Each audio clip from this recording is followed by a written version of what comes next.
Halo viewers, jumpa lagi di channel Indoposko di rubrik Kopi Pahit, komentar peristiwa paling hits.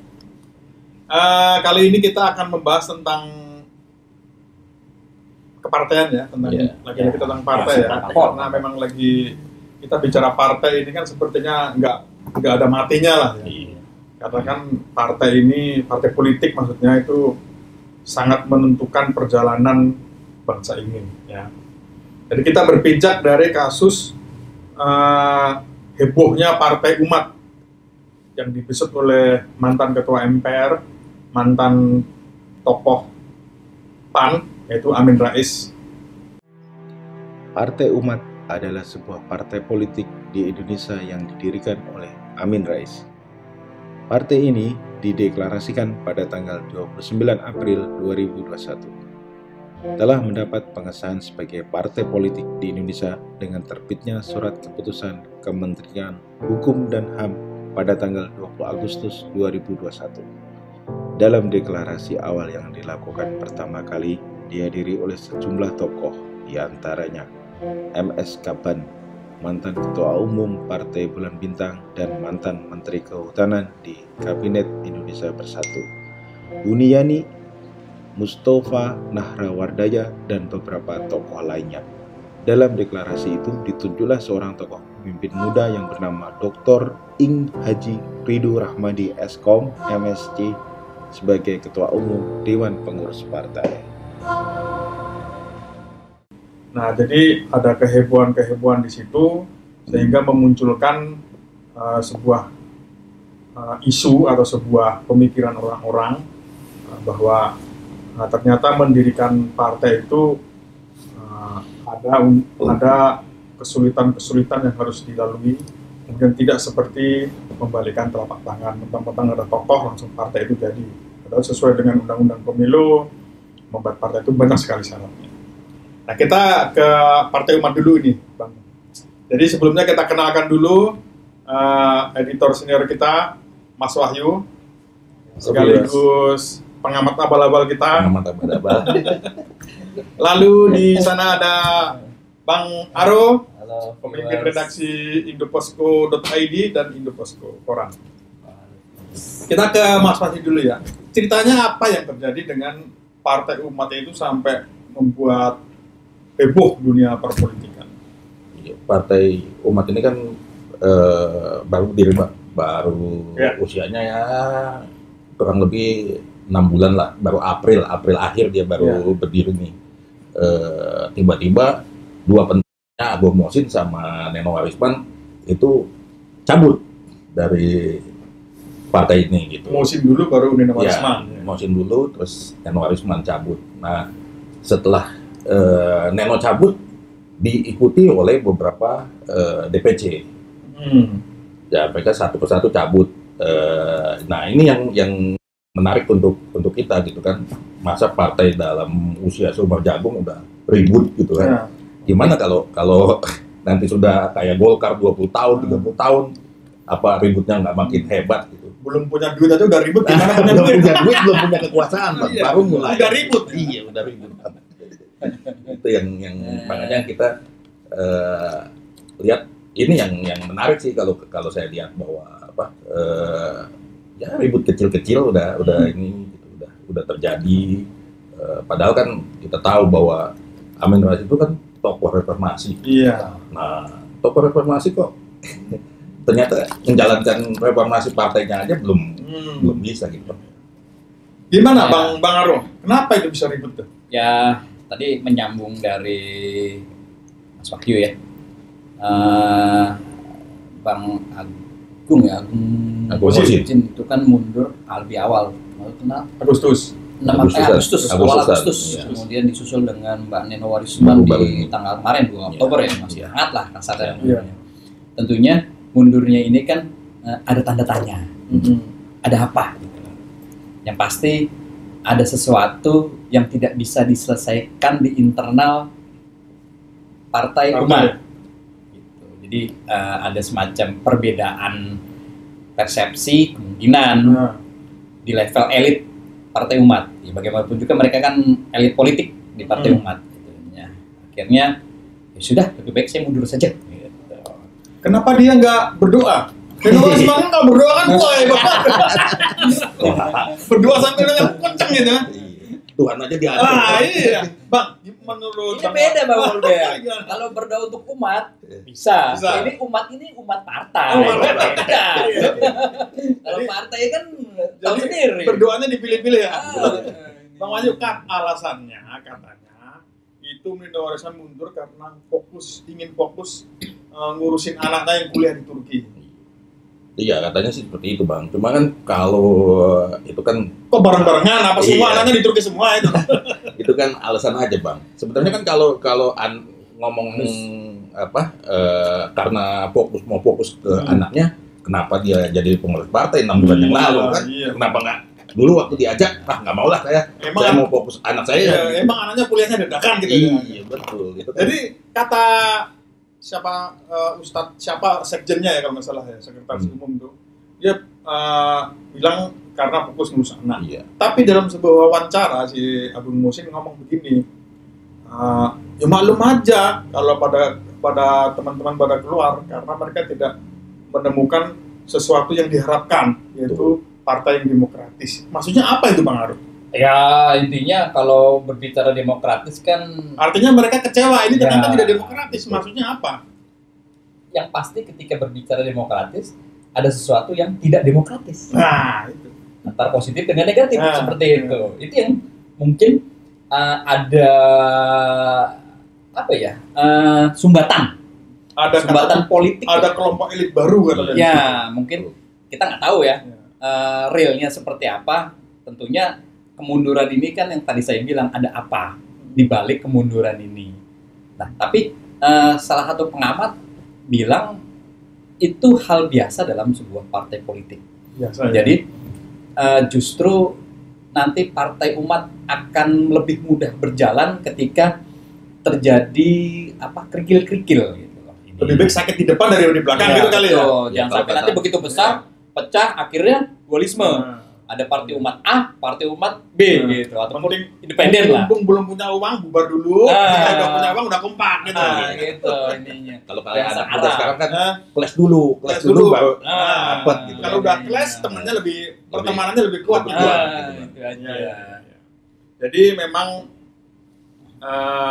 ini menjadi sebuah pertanyaan banyak orang karena si Agung Musin udah memberi sinyal bahwa tidak ada nuansa demokratis di dalam partai umat itu.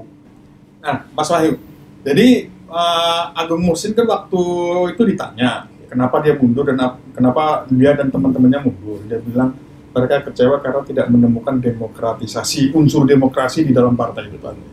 Apa karena unsur ketua umumnya itu menantunya Amin Rais, lalu kepengurusan yang lain juga orang-orangnya dia apa gimana, Mas? Ya, saya pikir sih kasusnya hampir sama dengan Demokrat, Bang. Jadi Amin Rais kan ketua Dewan Suro, jadi pembina lah kalau di Demokrat ya. Terus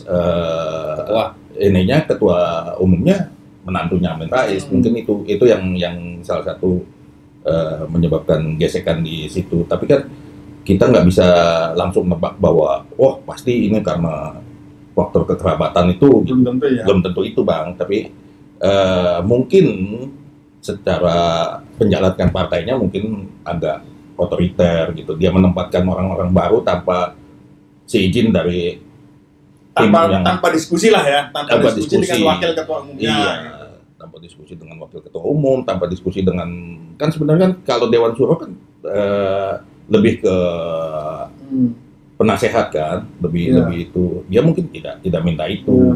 Itu yang nyebabin bentrokan di. Padahal si wakil ketua umum itu Agung Musin itu kan loyalisnya Amin Rais. Iya, dia berapa kali kan waktu di PAN juga terjadi perpecahan, dia selalu ikut Amin Rais. Bahkan disebut-sebut waktu itu dia mau dirikan PAN reformasi. Nah, ikut dia di dalam situ gitu. Jadi sebenarnya ya agak aneh juga kok tiba-tiba berantem ya. Ya itu mungkin karena terlalu dekat jadi berantem kali, Bang. Mungkin dia dengan Amin Rais cocok, dengan anaknya nggak cocok, mungkin kali ya. Mungkin. Jadi jadi seperti kita ketahui bersama bahwa Amin Rais ini sebelum mendirikan Partai Umat, dia memang udah memutuskan keluar dari PAN karena dia tidak cocok dengan visi dan misinya Ketua Umum PAN terpilih Zulkifli Hasan. Ya. Waktu itu, waktu pemilihan, mereka nyebutnya apa ya? Muktamar atau karena musyawarah anggota pemilihan ketua dulu. Ada 2 kandidat kan waktu itu kan. Satu si Zulkifli Hasan, satu lagi kalau nggak salah Hatta ya? Ya bukan, siapa, pokoknya sekjennya itu anaknya Amin Rais, Hanafi Rais. Nah itu berpasangan dengan ketua yang lain. Nah sampai ingat nggak waktu sampai bentrok, sampai lemparan kursi itu kan. Tapi tetap Zulkifli Hasan yang menang. Nah terus Zulkifli Hasan memilih untuk dalam perjalanannya memilih untuk bergabung ke koalisi ke pemerintah, mendukung pemerintah. Nah, Jokowi. Amin Rais tidak setuju lalu keluar. Nah, lalu dia mendirikanlah Partai Umat. Apakah Partai Umat itu didirikan Amin Rais untuk menyalurkan nyinyirnya, Mas Aro? Ya, ya itu mungkin sebagai kendaraan ya ibaratnya. Ya. Ketika dia melakukan ingin tetap eksis di dunia politik, tentunya perlu kendaraan. Setelah dia turun dari kendaraan PAN, ya harus mencari ataupun membeli atau membuat kendaraan baru. Ya, Partai Umat itu yang untuk menyalurkan nyinyirnya dia. Dia nyinyir, kita nyinyirin lagi. Hasrat politiknya lah, ininya lah. Ya kan lucu banget dia kalau masih di PAN bergabung ke pemerintah, dia nyinyirin terus. Ya, sebelum jadi duri dalam daging. Iya, belum Pak Amin Rais keluar dari PAN kan terjadi konflik juga. Maksudnya konflik dalam arti yang tadi dikatakan oleh Pak Vol, ketika Zulkifli Hasan PAN itu mendukung Jokowi, Amin Rais kontra pemerintahan. Sementara ketika dia kontra pemerintahan, bendera dia kan masih PAN. Ini ada apa nih PAN? Akhirnya dituduhlah PAN sebagai kaki dua. Di 2 kaki antara koalisi dengan kontra gitu. Daripada dituduh Amin milih keluar. Berarti dia gentleman dong, Mas Wahyu. Iya, gentleman dong dia berarti memenuhi ya. Kalau kita lihat memang Amin Rais kan sosok yang kontroversi, Bang. Dari awal juga dia adalah orang yang hebat lah gitu kan. Dia tokoh reformasi, dia bisa politik mengangkat Gus Dur. Jadi presiden dia lah tokoh yang ngangkat Gus Dur, dia yang jatuhin. Kalau kata lagu mah dia yang memulai, dia yang mengakhiri kan. Vokal juga. Iya, vokal juga di ini gitu. Tapi ya memang kalau kita lihat dari track record dia di dunia politik, iya memang banyak dia banyak konflik juga sih. Dengan Soeharto dia konflik, terus dengan Faisal juga dulu, Faisal Basri salah satu sekjennya juga konflik gitu. Makanya dia disebut sebagai tokoh reformis karena kontra dengan Soeharto yang Orde Baru. Sementara dulu kan Orde Baru kan dianggap sebagai musuh gitu. Termasuk reformasi jalan kaki Jakarta Jogja. Ya. Itu kan nggak dilaksanain, Bang. Itu masuk kategori reformasi kan dia? Iya, harusnya bercanda aja deh. Iya, harusnya itu dilaksanain, tapi karena direformasi nggak jadi dilaksanain. Nah, ya kita ngopi dulu lah. Namanya kopi paket ya. Harus kita ngopi dulu, kopi buatan Bang Boim, kopi kita. Enak banget. Tapi saya mikirnya begini loh, menilik dari kasus Partai Umat ini kan orang jadi sepertinya partai politik kita tuh tidak ada kestabilan gitu loh. Setiap 5 tahun partai politik itu berganti, walaupun ada yang tetap kan, ada yang tetap. Partai-partai besar itu yaitu masih bercokol, Golkar, PDI, terus ya partai-partai besar lah. Nah itu kan masih tetap, tapi dalam 5 tahun berubah terus. Nah itu menurut Bang Aro itu, apakah undang-undang partai politik kita sudah mewakili sistem politik kita yang sangat beragam? Karena sepertinya kita ada stabilan gitu loh, berubah terus, ini berganti, verifikasi setiap 5 tahun, verifikasi lagi. Ini sebenarnya merujuk ke era reformasi tahun 98 ketika dulu cuma 3 partai gitu, transparan, kemudian ya berbanding kebalik dengan Orde Baru lah kasarnya seperti orang gampang ingin membuat segala hal termasuk parpol sesuai dengan aturan yang sudah berlaku di undang-undang parpol. Ini kejadian mungkin sama dengan pemilu tahun 955. Itu banyak parpol juga. Tapi akhirnya nanti akan terseleksi.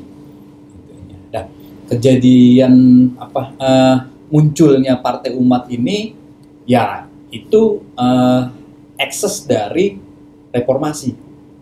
Muncullah Partai Umat. Sebenarnya sebelum Partai Umat banyak banget. Sejak reformasi ada yang Gerindra, ada macam-macam, Garuda segala macam. Nah, itu bagaimana nanti perjalanan perpolitikan mereka intinya. Nah, kembali ke Partai Umat, tentunya Partai Umat ingin eksis di dunia politik Indonesia.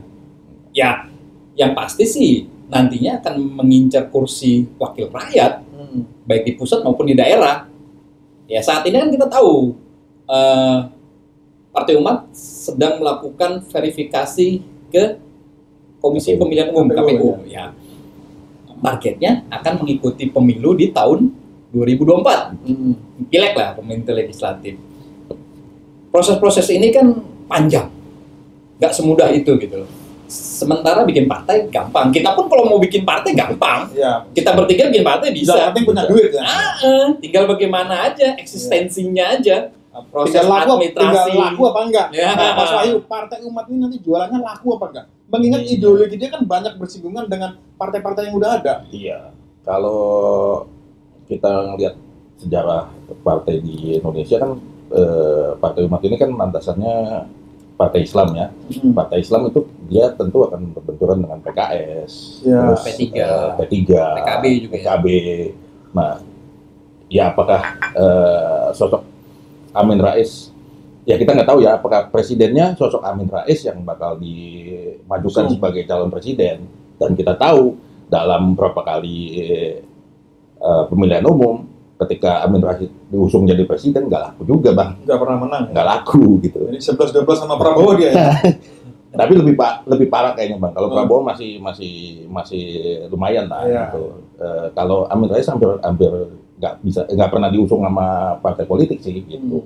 Nah, kalau Partai Umat mengajukan Amin Rais sebagai presiden, mungkin ya orang udah lupa bang, apalagi milenial udah lupa lah siapa lah Amin Rais kan gitu. Ya, tinggal ketika ingin mengambil masa Islam, kasarnya, ini kan akan berebut dengan yang tadi saya bilang, PKS, PKB, P3. Berapa banyak sih masanya? Nah, sudah berapa? Mereka sudah berapa banyak? Dan dia berapa? Dan gitu. dia menempatkan diri sebagai partai oposisi pemerintah yang ada sekarang. Iya, ya kan? Betul. Hitung-hitungan politik lah. Iya. Seperti itu.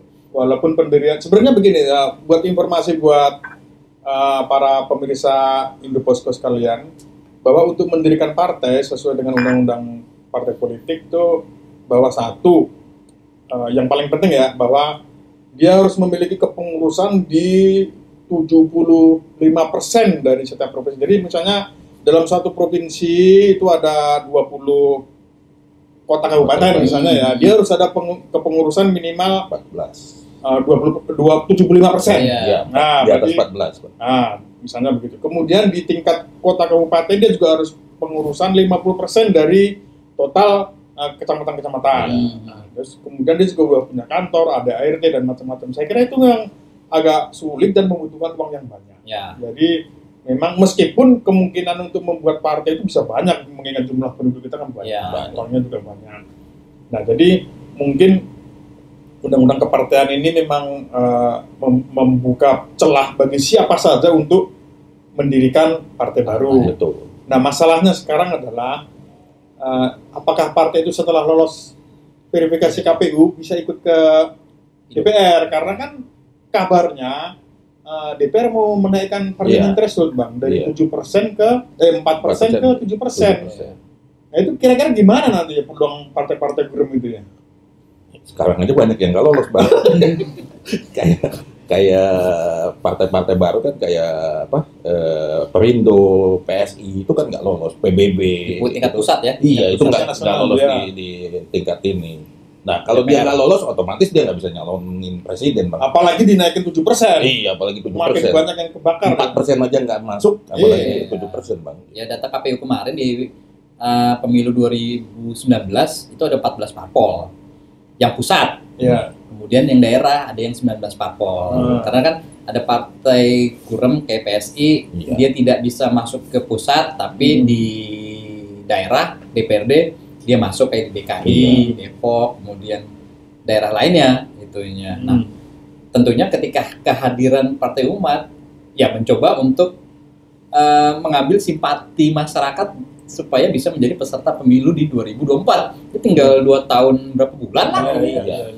Tahapan terakhir ya saya baca sih saat ini verifikasi faktual. Kalau bicara faktual kan artinya fisik. Iya. Jadi tim KPU itu pasti akan turun ke lapangan. DPC ada nggak sih? Kantornya kantornya ada, orangnya ada nggak? Pimpinannya ada nggak? Gitu. Berapa banyak yang ini? Itu kan pasti akan ditelisik. Nah, seandainya lolosnya Partai Umat nanti ke peserta pemilu 2024, ya artinya proses verifikasi faktual bisa berjalan dengan mulus. Sementara konflik elit Partai Umat di tingkat DPP pusat ini kan sudah mengalir ke daerah. Kayak misalnya wakil ketua yang mundur di mana, di Cirebon sama Depok. Dan itu kita nggak tahu ya yang lainnya. Bisa aja ketika terjadi konflik itu bisa mengalir ke daerah, karena konflik terkadang partai itu ketika di pusat, di daerah akan mengikuti ininya.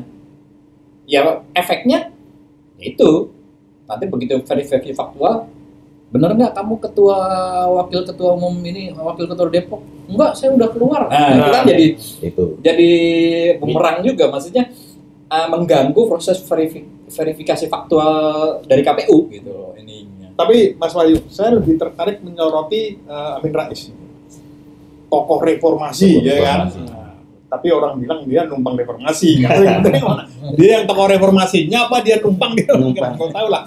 Pokoknya dia momen bersamaan. Pokoknya banyak yang mengklaim dia bapak reformasi lah gitu lah. Kita iyain aja lah. Nggak ada salahnya bikin orang seneng kan. Nah, jadi begini. Orang-orang itu mundur, para elit-elit partai itu mundur, katanya mereka capek nombokin kan. Nombok jadi pengurus partai kan nombok terus. Apa Amin Rais nggak bisa nyari bohir apa gimana ya? Apa dia nggak mau keluar duit? Iya, mungkin nggak ini Bang, belum. Tapi kan Agung Mosin itu kan pengusaha Bang.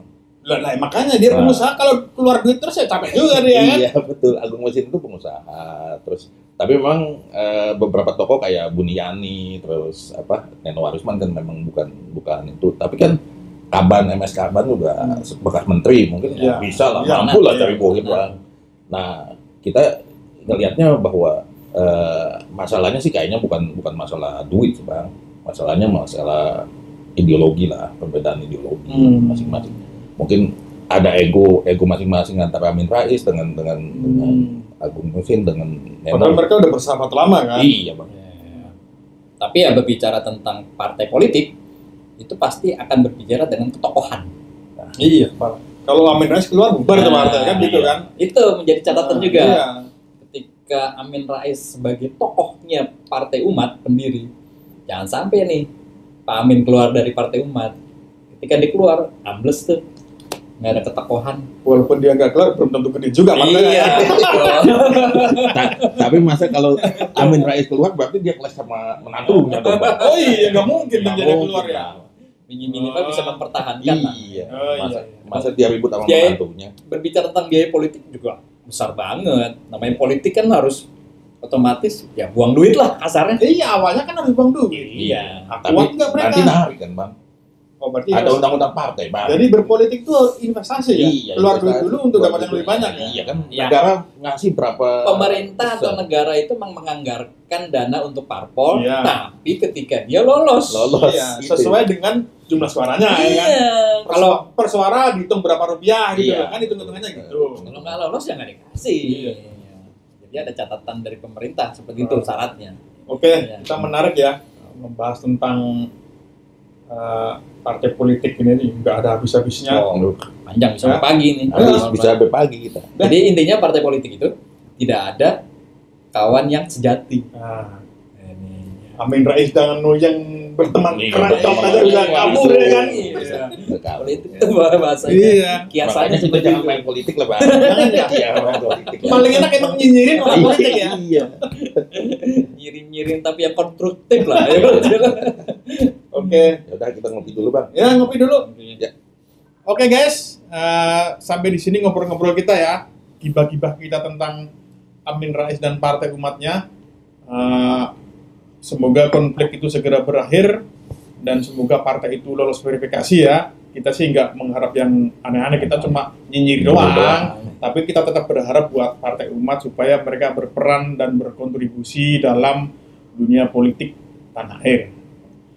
Oke, sampai jumpa di Kopi Pahit edisi berikutnya. Jangan lupa tetap stay tune di Indoposko Channel. Bye. Bye, viewers.